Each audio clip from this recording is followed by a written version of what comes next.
Ese día George decidió jugar al escondite con Peppa. Esta vez decidió encontrar el mejor sitio donde Peppa no le buscara. Mientras nadie miraba, se metió en un cubo de basura. Era muy cómodo. George podía estar sentado allí mucho tiempo. Se tapó encima y esperó. Mientras tanto, Peppa lo buscaba y no lo encontraba por ninguna parte. El escondite parecía ser bueno. Al cabo de un rato incluso empezó a dormirse. Pero entonces, sintió algo extraño. Papá Cerdito ató la bolsa de basura y la sacó a la calle. Señor Toribio llegó para recoger la bolsa de basura, como hacía siempre. Pero no sabía que George estaba dentro. Después de que señor Toribio tirara la basura al camión, George se despertó en la bolsa de basura y trató de entender lo que estaba pasando. Empezó a gritar, pero nadie lo escuchó debido al ruido del camión. El pánico le hizo latir más rápido el corazón y respirar con más frecuencia. Rápidamente sintió la falta de oxígeno y pudo abrir la bolsa. Mirando a su alrededor, se dio cuenta de dónde estaba. Estaba muy asustado. Se quedó allí sentado llorando, esperando a que le rescataran cuando el camión se detuvo. Pero siguió y siguió conduciendo hasta que llegó al vertedero. George pensó que todo había terminado y que podría salir corriendo y pedir ayuda al señor Toribio. Pero entonces comenzó el volcado de basura.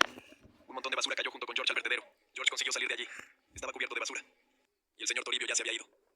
Miró a su alrededor y había un hedor en todas partes. Y no se veía el final de este vertedero. Se tiraba basura de varios pueblos. Decidió que el señor Toribio volvería al mismo lugar al día siguiente. Y que podría pedirle que lo llevara a casa. Por lo que solo tenía que esperar un tiempo allí. Pero sería doloroso. George estaba manchado con algo pegajoso. Y no había ningún medio de vida. Nada para entretenerlo. Todo lo que hacía era hurgar en la basura buscando algo interesante. Hasta que de repente se dio cuenta de que tenía hambre. Todo lo que pudo conseguir fueron unas cuantas manzanas mordidas, unas cuantas peras medio podridas y un pan moho. Se comió un par de manzanas mordidas. Era desagradable, pero el hambre comenzó a pasar. Por la noche, tenía mucha sed. Encontró algunos tomates podridos en una bolsa. Estaban muy blandos y soltaban jugo. George hizo un agujero en la bolsa y bebió el contenido. Fue lo más desagradable que había probado en su vida. Sin embargo, el sol ya se ponía. Significaba que George tendría que dormir en algún lugar. Le tenía miedo a la oscuridad y necesitaba encontrar un lugar apartado. Lo encontró. Se colocó algunas prendas rotas debajo y se cubrió con una manta que encontró. A la mañana siguiente, se despertaría y esperaría a ese camión. O lo despertaría su ruido. Estaba seguro de que todo estaría bien mañana. Y cuando llegó la mañana, el camión de verdad llegó, despertándolo. Era un día de descanso. Por la mañana, a eso de las 9, todos se reunieron para desayunar. Los padres se divertían, sin saber que era la última vez que verían a George hoy. Peppa se fue a jugar con George.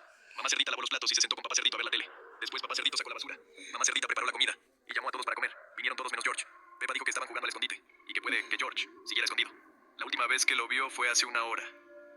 Mamá Cerdita volvió a llamarle, pero no vino nadie. Mamá Cerdita se preocupó de repente. Esto no había pasado nunca. Fueron en familia a buscar a George. Recorrieron todas las habitaciones llamándole, pero no respondía. Pensaron que solo era una broma inapropiada de George. Ahora empezaron a buscar en todos los rincones posibles. Rebuscaron por todas partes, pero no lo encontraron. Se dieron cuenta de que George no estaba en casa. No sabían cómo había podido salir. La puerta principal estaba cerrada con llave. Llamaron a la policía. Comenzó la búsqueda. Los padres de George empezaron a buscar fuera, yendo a todos los sitios donde a él le gustaba estar. Buscaron todo el día y nunca perdieron la esperanza, pero no encontraron nada. A la mañana siguiente, se adentraron en el bosque. Caminaron durante horas buscando a George hasta que se dieron cuenta de que estaban perdidos. Siguieron caminando por el bosque. No querían que al día siguiente denunciaran su desaparición. Vagaron por el bosque durante horas hasta que vieron un rastro de sangre que conducía a alguna parte. Estas huellas las habían dejado hoy. Estaban aterrorizados. No tenían ni idea de quién podía haber hecho esto. Mientras caminaban por las huellas, vieron un zapato. Era el zapato de George. Papá Cerdito sacó un cuchillo y aceleraron, con la esperanza de encontrar a George con vida. Las huellas les llevaron directamente al desguace. Llevaban justo debajo de un coche que se había derrumbado. George estaba durmiendo debajo de ese coche. Acabó en el vertedero después de jugar al escondite en un cubo de basura y se despertó con un coche presionándole. El coche le había roto la pierna con su peso, pero a causa del shock no lo sintió. Apenas podía respirar, pero se las arregló para meterse debajo de la máquina oxidada, cortándose gravemente. Empezó a luchar por su vida. Llevaba un día en aquel desguace esperando ayuda y ahora se dio cuenta de que tenía que encontrar a alguien por sí mismo y se arrastró hacia adelante. No podía andar por la pierna rota y estaba envenenado por la comida que había comido en el vertedero. Mientras se arrastraba por el bosque, ya estaba seguro de que era el fin. Papá y mamá Cerdita se dieron cuenta de que iban por el camino equivocado y volvieron corriendo. Pero tampoco había nadie al otro lado. Solo cuando miraron más de cerca reconocieron las huellas de un adulto. Las huellas conducían a una casa. Llamaron a la puerta y el abuelo conejo abrió. Fue él quien recogió a George y lo llevó a su casa.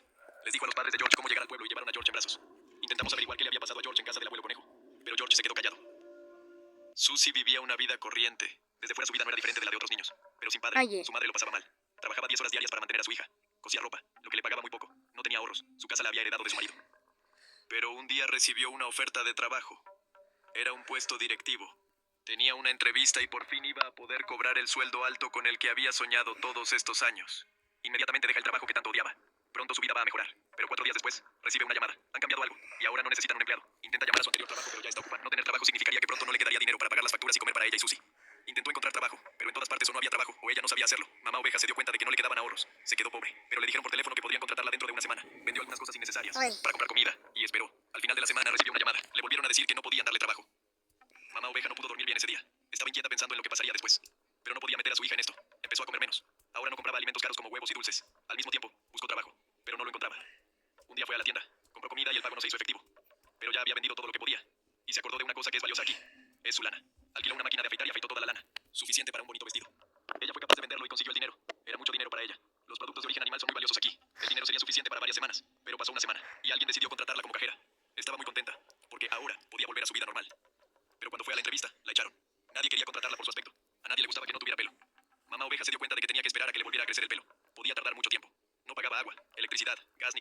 Solo comía lo más barato, pero no sirvió de nada. El dinero se acababa, así que decidió rapar a su hija. Susie se resistió, pero no tenía elección. Con su lana hizo un jersey. Rápidamente consiguió venderlo porque era otoño, la estación de la venta de lana. Desde entonces, Susie había dejado de salir. Estaba acomplejada por su aspecto. Lo único que hacía era tumbarse en la cama y, de vez en cuando, salir a comer.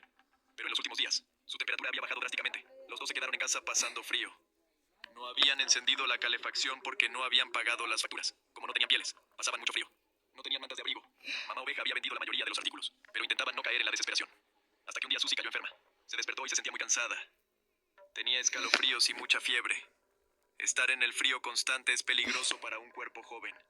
Y además de estar enferma, sufría de soledad. Mamá Oveja compró medicinas y se encontró casi sin dinero. Comprar medicinas no entraba en sus planes. Necesitaba cambiar algo urgentemente. Mamá Oveja esperó a que anocheciera y salió de casa.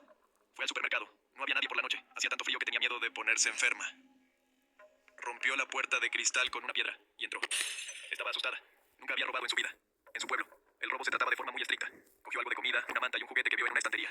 Llegó a casa, tapó a Susie con la manta y se fue a dormir. Por la mañana Susie recibió comida deliciosa y su nuevo juguete, que se convirtió en